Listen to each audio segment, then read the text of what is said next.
You're listening to the AFTERBUZZ TV network, now the largest new media platform on the web, and your #1 source for after-show entertainment. Very good, Keith. Johnson.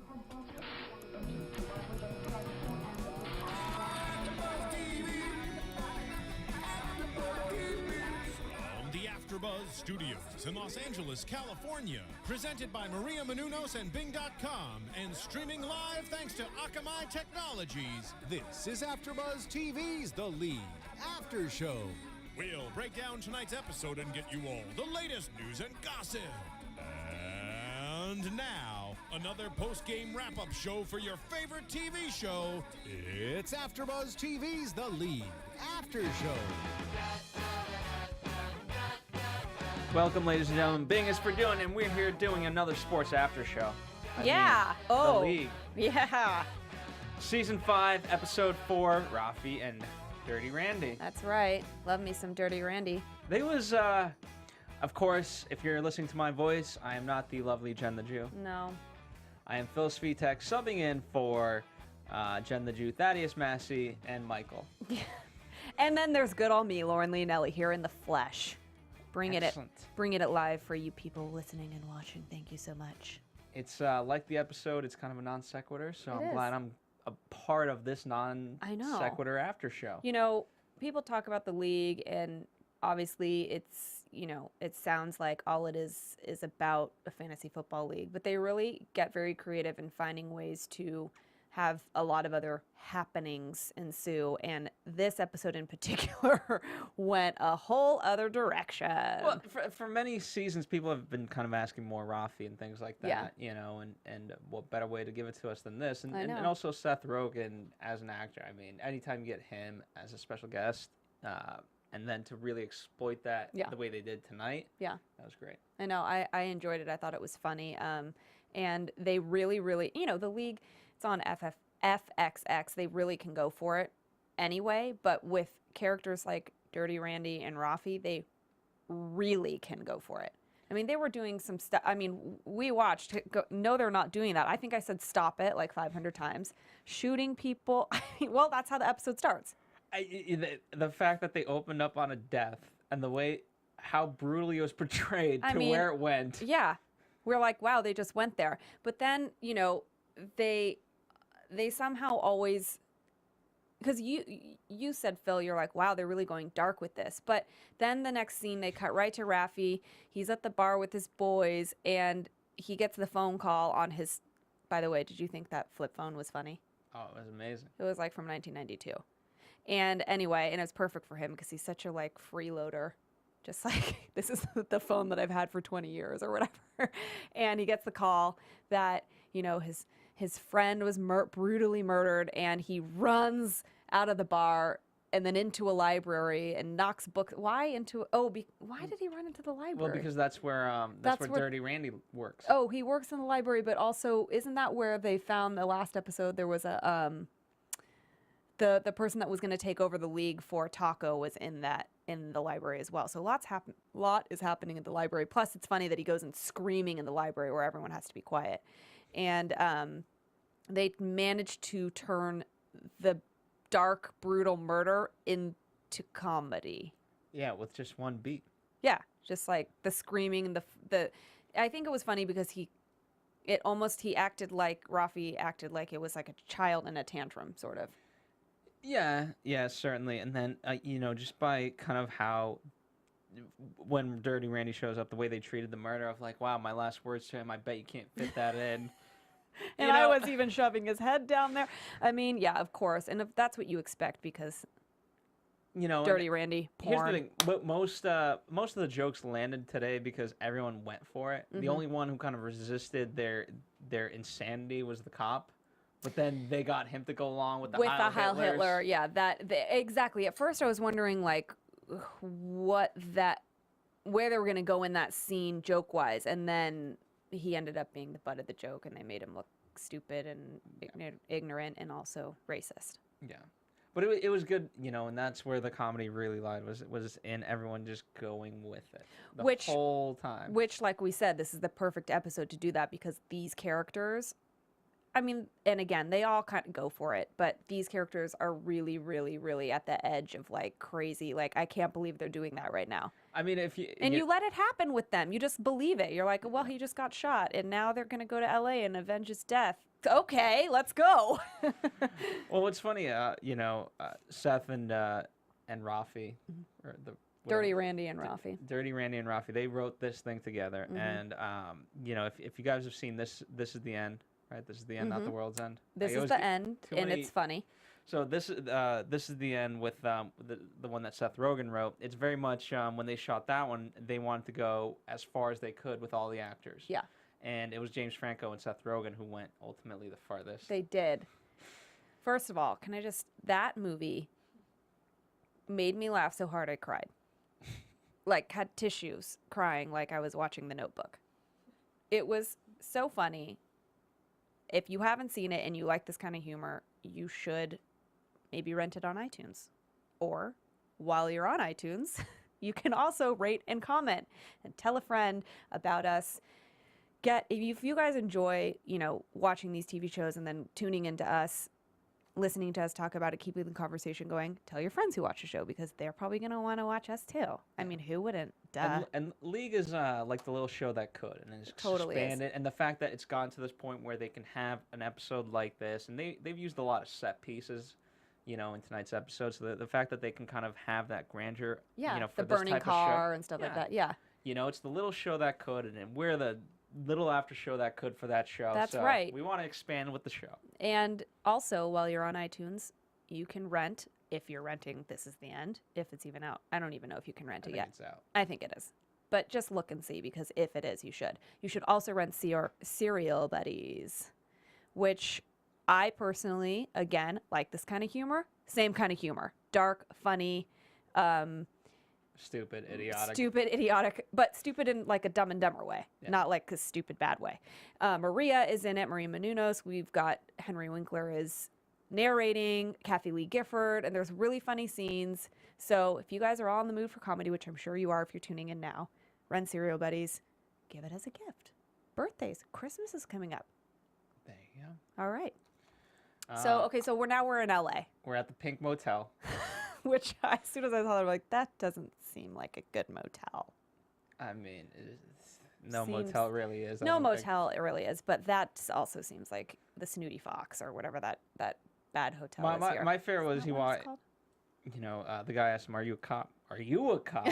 Well, then yes, I'm Sergeant Lieutenant Randy. I was Randall. wondering if that was gonna go in the the Hangover, like when they were with the taser, and wasn't that in the police station? Did I just brain? Could be. I don't know. Anyway, there's so many hangovers now. Well, I was talking about the first one, the OG Hangover. So yeah, that scene, like you said, ended up being really funny because they started doing the Heil Hitler. I mean, they really, again, it's like they start doing like Heil Hitler and saying stuff like that, and it's almost like you're kind of like cringing, like, are they really saying this? But it's so, and with Seth Rogen, who I think can really get away with this kind of like lewd and crude humor because he's like a teddy bear. Yeah. He's like your best friend, or like your sister's older brother who's like fun and gonna take care of you, and he's super nice, or like the guy that you call when you have a problem and he like talks you through it. So when he does stuff like this, you're like not as offended because it's Seth Rogen. And there's an idiotic logic to everything. Totally. Everything's well thought out, right? Documentaries for Batman. Yeah. What do you mean it's fictitious? They're documentaries. There's one in the 60s, one in the 70s, 80s. They just made 3 in the last decade. I love that. They really believe it too. Like, that's another thing. It's like you almost can't get mad at these guys or be offended by them because you're like, what? They're really, look, their heart's in the right spot. Yeah. They're trying to avenge your friend's death, and they're just trying to help people like Batman does because he's real, right? Cute. Yeah. Super cute. Reminds me of Will Ferrell, that kind of, like old school Will Ferrell. Yeah. Not like the one where he was the soccer coach in that movie. That wasn't so good. Kicking and screaming. Kicking and whatever. I love Will Ferrell, but I'm just saying. Okay, so then we go back because we go to a Booty Bun or whatever. Oh yeah. Because that was the clues, and we got I've seen this joke before of clues. Yeah. But so they're at the this is also the scene where we're not sure quite what they're doing because of the angle of the camera, but it looks like they might be having sex with something or somebody. And we find out it's the pinball machine. There was another little funny bit they did. And so they're at the strip club. Booty barn. What? Why? I feel like people think like that's like synonymous with LA. Like, let's go. Well, maybe Vegas. It's synonymous with the Valley. Right. Well, that's. But here's the thing, right? I mean, Dirty Randy. What does Dirty Randy do for a living? By the way, amazing road trip using Brian's car. Yeah. Because Randy's, even though it could have gotten them to LA, as Randy says. Right. It's a BMX bike. I bet he thought it was a BMW. He probably did. He was probably confused. Coming across America. Yeah, coming. Yeah, because that was right with the Grand Canyon background that looked very realistic. That was their one kind of way to tie in the characters of the League that we see every week, was the fact that they stole Brian's car and that they kind of kept referring to that. And we see Brian get mad, and then they're watching the video, and then so that was the one way to connect it. But other than that, like we talked about before, it was completely like its own entity. Like it was its own. It could have been its own thing.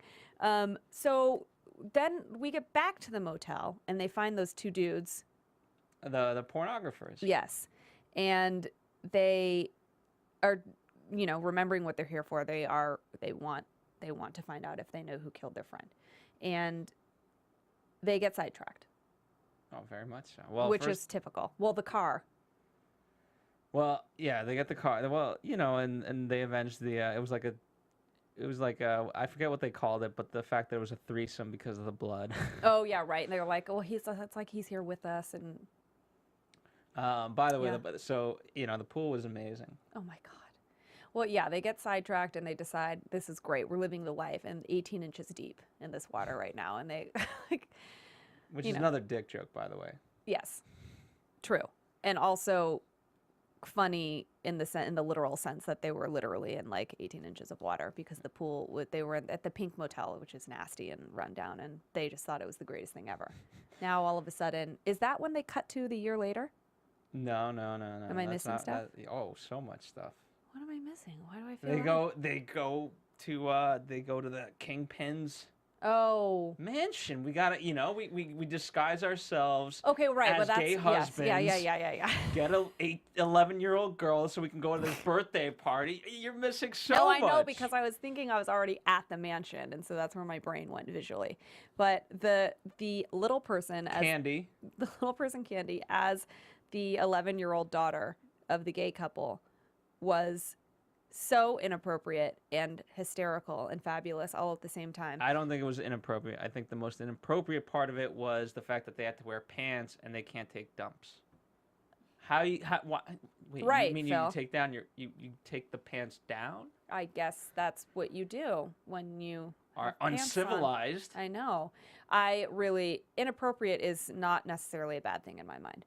So they've got this little person who is, slapping their ass butts. Teaching the 11-year-old girls how to pole dance. And it was really funny to me is that they chose to put that actress in a push-up bra. So it was like super inappropriate, like dressed up like a little schoolgirl, but also pretending to be a schoolgirl.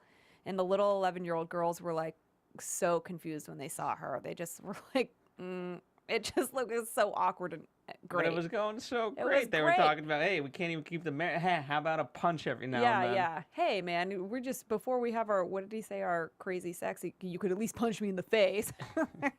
Oh, those boys. I liked them together. Yes, they're very They fun. were a believable gay couple. Sort of. And then and this is where they stop getting on the same page when opportunity knocks is what I'll call it. It was like Lord of the Flies all of a sudden. Yeah. They just they didn't know what to do with themselves, and they felt like survival of the fittest.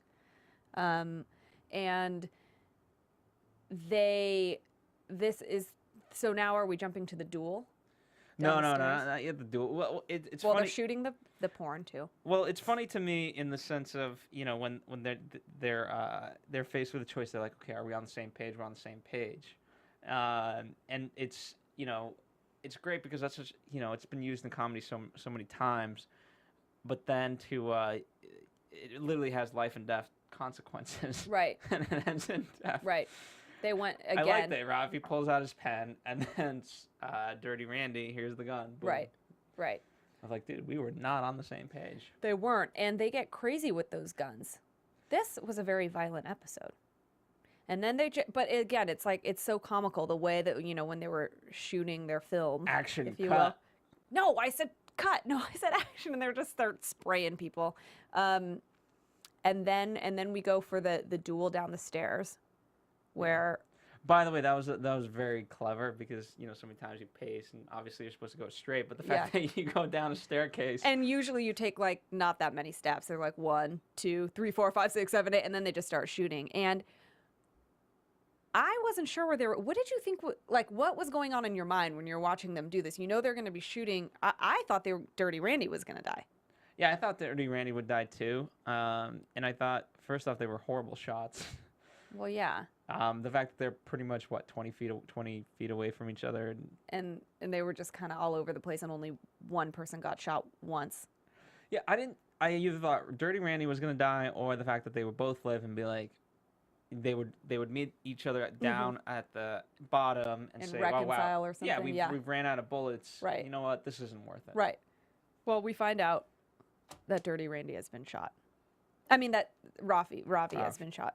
Rafi has been shot. The fact that Rafi had a whole game plan for this, like, hey, if I get shot, Brian. I know, with all the like coke dust on his nose when he sent that message to Brian. That's how the episode ends. So we see that he sent a message to him, and he was anticipating that this could occur. I don't know what to. I mean, you got to take it again. You got to just take it at face value and just say, okay, it was a one-off, and that's the way it is. But why wouldn't they have chose to kill Dirty Randy? It's a one-off. I feel like Rafi is like a more pertinent character, and people love him, and people who watch the show write in and want more. That's why this episode was written. Yeah, and I'll get into that when we do news and gossip. But he's gonna be okay. He'll be okay. It's just a one-off. I know, but they'll write it off as a bad dream or something like that. You think? Something. He's not really dead. We'll see. Well, maybe you should save that for predictions. I will. Okay, let's get into news and gossip. Yeah, let's do that. With that so we can find out what you got. Okay, well, Phil already spilled some of the beans when he told when you stole my thunder and said that Seth Rogen wrote this episode with Rafi, Jason Mantzoukas. They both wrote the episode together, and this was because people were dying for more Dirty Randy. They wanted to see, and Rafi. We get to see him a little bit here and there as the like quirky brother-in-law, annoying brother-in-law. But here, the fans of the show are writing in wanting to see more of him. So Seth and Jason decided to do this whole, like we said, non sequitur episode. They, wrote the whole thing. I thought it was hilarious, but I think some people are also buzzing about hoping for a spinoff because this was so different, than what we see when we watch The League. So that could be a possibility if they somehow bring him back to life. They'll bring him back to. It's a matter of Seth's schedule, right? But I'm glad that someone like a Seth Rogen is committed to. Again, this kind of I think it's great, and it's a super funny show. So why wouldn't he want to be involved? Speaking of the actors on the show as well, we've got some dating news on Nick Kroll. He is dating Amy Poehler. What a funny, cute, comedic couple that is! What? I mean, that is so perfect. How funny would it be to go on a double date with them? Phil, let's date and go on a double date with them. Are you asking me out? I am asking somebody to go on a date with me, and you are right here, Marissa. You want to go on a date? What? Hey, Sure. What? I'm just saying. I was wouldn't that be wooed. Fun?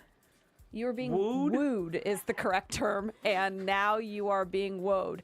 But anyway, so and then I just got dumped. I feel like I just got all dumped. in one session. I'm just saying I want to be the other couple on a double date with them because they sound like they would be hilarious together. They were seen, sources, I don't know who these sources are, a busboy or something, said they were seen dining at a restaurant in LA, and that was not the first time. Hot and heavy. Ooh, can't wait to see what happens with them. Cute couple.